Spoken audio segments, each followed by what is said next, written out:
to keep it to football here, really. It's a football team. It's a football subject. It's a football beat. So I try to keep it to football and avoid the TMZ trash type of thing, right? Well, here I go. Good morning to you. Good Wednesday morning. I'm Dejan Kovacevic of DK Pittsburgh Sports. This is Daily Shot of Steelers. It comes your way bright and early every weekday if you're into hockey and or baseball. I also offer daily shots of Penguins and Pirates in the same place that you found this.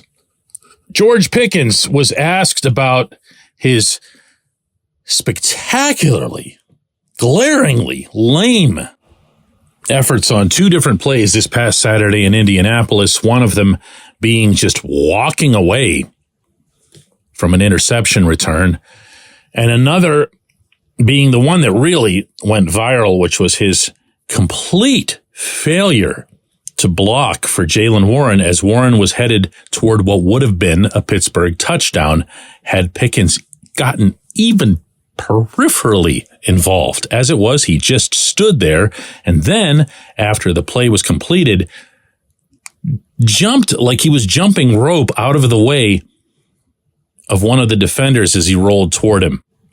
Here is the full exchange between him and reporters once the latter subject came up.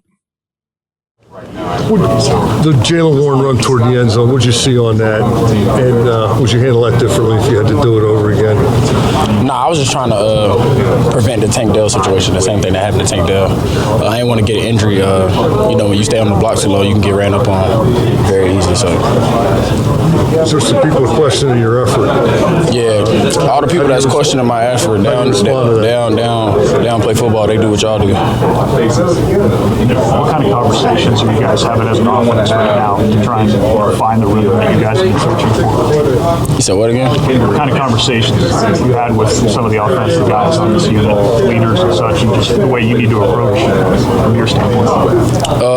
Like I said, everybody that got opinions are all media surface guys. None of them play football.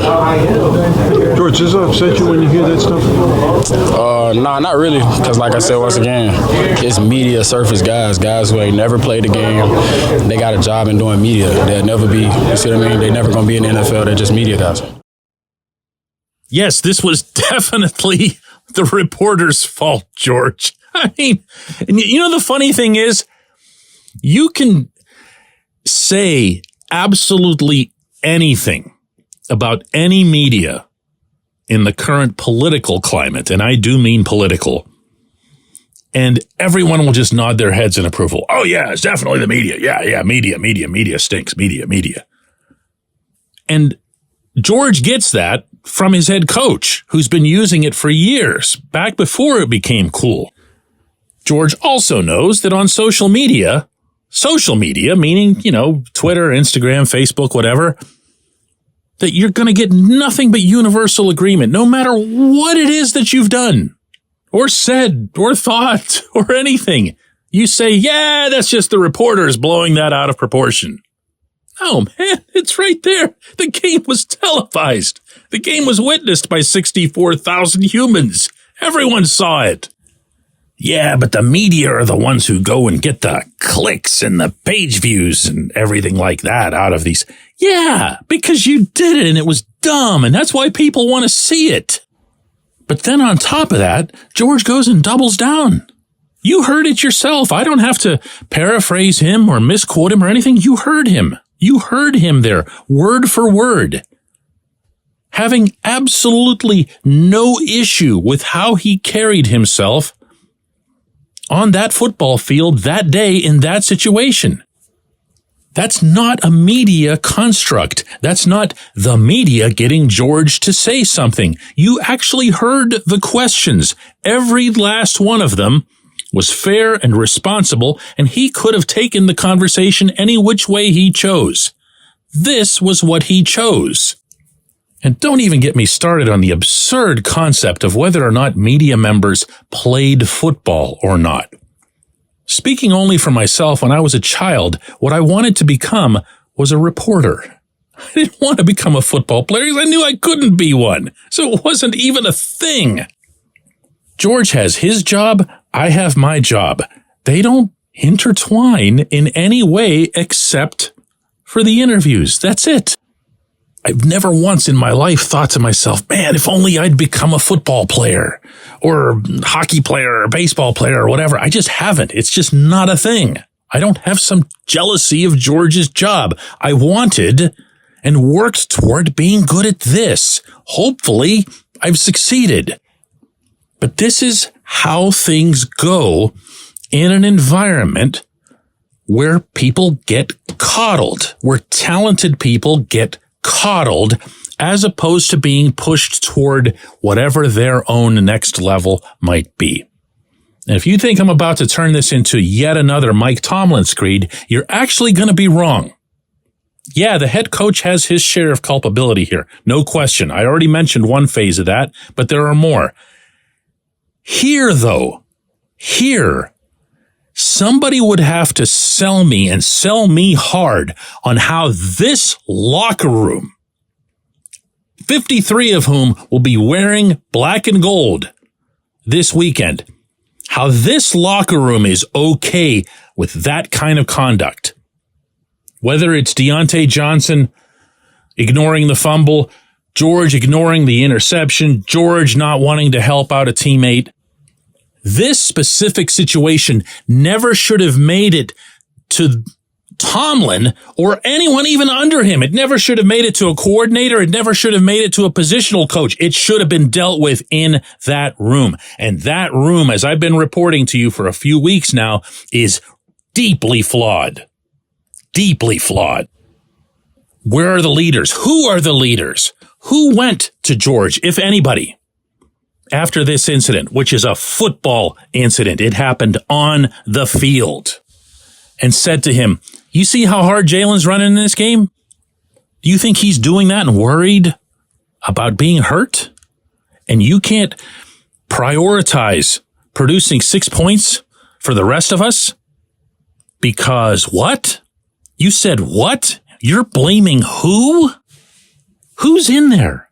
Who's in there? Who is the voice? Who actually gives a damn?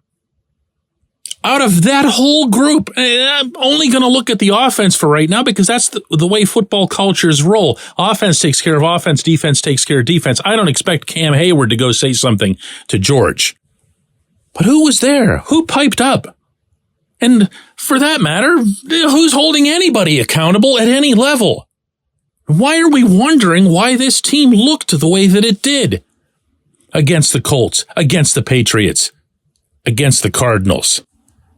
And you know what? I'm going to take this one step further. And I don't care who's listening to this that doesn't like it.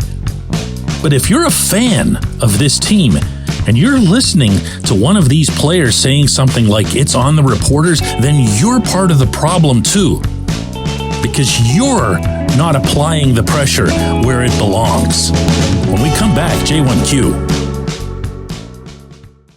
This segment of Daily Shot is brought to you by our good friends at Mike's Beer Bar. They're located on Federal Street, directly across from PNC Park. Mike has more than 500 beers on tap, including from more than 50 local breweries. Stop in and say hello. Tell Mike we sent you. Mike's Beer Bar.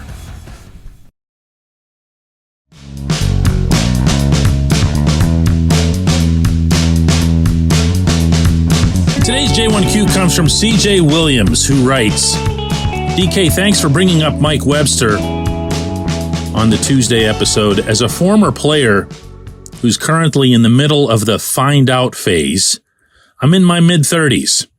I'm prescribed amphetamines to cover up the symptoms of my 5 documented TBIs. My wife has to fill out long paperwork for me because I get 4 questions and my eyes unfocus and I just get lost, and my symptoms can come back from something as simple as a hard workout. I don't want to get too heavy on this. It's a sports podcast, but truth be told, DK, I'm terrified of what's coming. I'm scared in a way that I didn't even know was possible. Thanks for that podcast. My young daughter and I listen to you every morning. She smiles when I turn it on, so I must be doing something right. CJ, the first thing I have to say is I wish you all the best in your health and applaud your very clear sense of priority in that the healthier you are, the healthier your daughter's life is, and your entire family existence is. My friends, referring to you, the listeners now, this is why I go to bat for player safety the way that I do. This is why I snap back when I'll hear anybody, anywhere say, make it flag football now. Or regarding DeMonte Casey, what was he supposed to do? He's supposed to follow the rules. He's supposed to follow the rules. If, as I said on yesterday's show, the rules are delineated and clear and the guidelines are explained in video form and in person at training camps, and I don't believe that that's been done adequately at the NFL level to date, then you just follow the rules. Because the rules are being put in for the purpose of player safety. I aim this mostly at those who want to treat football as if we're still in Roman times, watching gladiators and lions and whatever. Hey, they chose this. I hear that one all the time. They chose this profession. They knew the risks.